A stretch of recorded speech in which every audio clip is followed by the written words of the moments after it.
अस्सलाम वालेकुम। अगर आप सिर्फ़ 2 हफ़्तों तक जो रिफ़ाइंड शुगर है या उसके बने हुए जितने भी प्रोडक्ट्स हैं अपनी ज़िंदगी से निकाल दें तो याद रखें आपका वज़न इंतहाई हद तक कम हो जाएगा। जो पेट की चर्बी है वो कम होना शुरू हो जाएगी। आप अपने आप को ज़्यादा चाकू-चौबंद महसूस करने लगेंगे। दिमाग आपका तेज़ होगा, भूख आपका कंट्रोल होगा। ये किस तरह मुमकिन है, इसके बारे में हम वीडियो में आगे चलकर बात करेंगे। लेकिन पहले जो ज़्यादा शुगर है वो किन चीज़ों में होते हैं और उससे हमारे पास जो नुकसानात हैं उसके बारे में इंशाल्लाह बात करते हैं। जहाँ तक शुगर जो हम अक्सर आम ज़ुबान में इस्तेमाल करते हैं, इससे मुराद है सफ़ेद चीनी जिसको हम बोलते हैं। इसके नुकसानात इंतहाई हद तक ज़्यादा हैं। लेकिन सिर्फ सफ़ेद चीनी के नुकसानात नहीं, चीनी के बने हुए जितने भी प्रोडक्ट्स हैं जिनके अंदर चीनी मौजूद है, चाहे जितनी मिकदार में हो, वो सारे हर तरीके से हमारे लिए इंतहाई नुकसानदेह हैं। इनके अंदर हमारे पास जो आते हैं सॉफ्ट ड्रिंक्स है, हमारी मिठाइयाँ हो गई, बेकरी जितने प्रोडक्ट्स हैं, जो जूसेस हैं, इसी तरह वाइट ब्रेड है, केचप वगैरह हो गए, या जितनी भी प्रोसेस्ड फूड्स हैं जो बाज़ारों में मिलते हैं, इन सारों के अंदर इंतहाई हद तक शुगर मौजूद होता है। ज़्यादा शुगर से आपको क्या नुकसानात होते हैं? एक तो ये है कि ब्लड शुगर आपका इंतहाई हद तक बढ़ जाता है। हमारे अंदर इसको कंट्रोल करने के लिए इंसुलिन नामी हार्मोन हमारे जिस्म के अंदर होता है। शुगर की मिकदार जब हमारे ब्लड के अंदर बढ़ जाता है तो ये वाला इंसुलिन हमारी बॉडी खारिज करता है। क्या कर लेता है? ये इंसुलिन जो ज़्यादा शुगर है ब्लड से लेके फैट में कन्वर्ट करता है, चर्बी में कन्वर्ट करता है, और वो हमारी बॉडी का हिस्सा बन जाता है।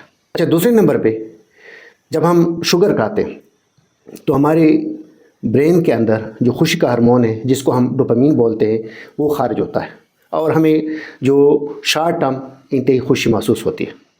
लेकिन कुछ वक्त के बाद जब इसका जो इफ़ेक्ट है इस शुगर का जब कम हो जाता है तो डोपामीन भी इंतहाई डाउन हो जाता है। नुकसान क्या होता है? नुकसान ये होता है फिर हमें शुगर की तलब होती है। अब आते हैं कि अगर आपने सिर्फ 2 हफ्ते तक यानी 14 दिन तक क्या क्या अपने आप को जो रिफाइंड शुगर है, सफ़ेद चीनी है, या इसके बने हुए जितने भी प्रोडक्ट्स हैं उनसे अपने आप को दूर रखा तो किस किस्म के फ़वाइद आपको हो सकते हैं। अच्छा, पहले जो 2 दिन में क्या होता है, आपका जो इंसुलिन लेवल डाउन होना शुरू हो जाता है और बॉडी के अंदर जो फैट है वो बर्न होना शुरू हो जाते हैं। 3 से 5 दिन तक क्या होता है कि आपके ब्लड के अंदर जो शुगर है वो स्टेबल हो जाता है, आपको थकावट कम महसूस होना शुरू हो जाती है। इसी तरह जो 6 से 7 दिन तक आपका जो ब्रेन है उसका जो डोपामीन है वो क्या कर लेते हैं, उसकी जो स्टिमुलेशन है या वो कंट्रोल होना शुरू हो जाता है। अच्छा, फ़ायदा आपको क्या होता है? आपको ज़्यादा शुगर की क्रेविंग्स जो होती है, ख्वाहिश नहीं होती। इसी तरह 8 से 10 दिन तक आपकी जो बॉडी है, चूँकि उनको शुगर मिल नहीं रहा होता है तो स्टोर्ड फैट्स जो आपकी बॉडी के अंदर होता है वो क्या होता है, उसको फ्यूल के तौर पर आपकी बॉडी उसको इस्तेमाल करना शुरू कर देता है।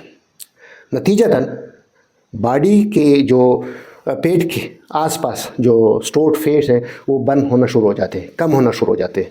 आपका जो डाइजेशन सिस्टम है वो अप होना शुरू हो जाता है।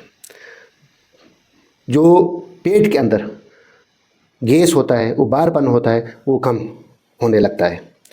और आखिर जो 11 से 14 दिन में आपके अंदर जो मेंटल एक्टिविटी वो इंतहाई हद तक बढ़ जाती है। आपकी जो थिंकिंग वो क्लियर हो जाएगी, फोकस आपका इंतहाई बढ़ जाएगा। इसी तरह मूड जो इंतहाई इम्प्रूव हो जाता है। अब आपने क्या करना है, सिर्फ 14 दिनों की बात है। आपने अपनी खुराक में फलों को, सब्जियों को शामिल करना है। आपकी खुराक में दही होनी चाहिए, दालें, गोश्त, अंडे, ये आप अपनी खुराक में शामिल करें। 20 से 30 मिनट वॉक इंतहाई ज़रूरी है और अपने आप को किफ़ायत-शौरी पर डालें।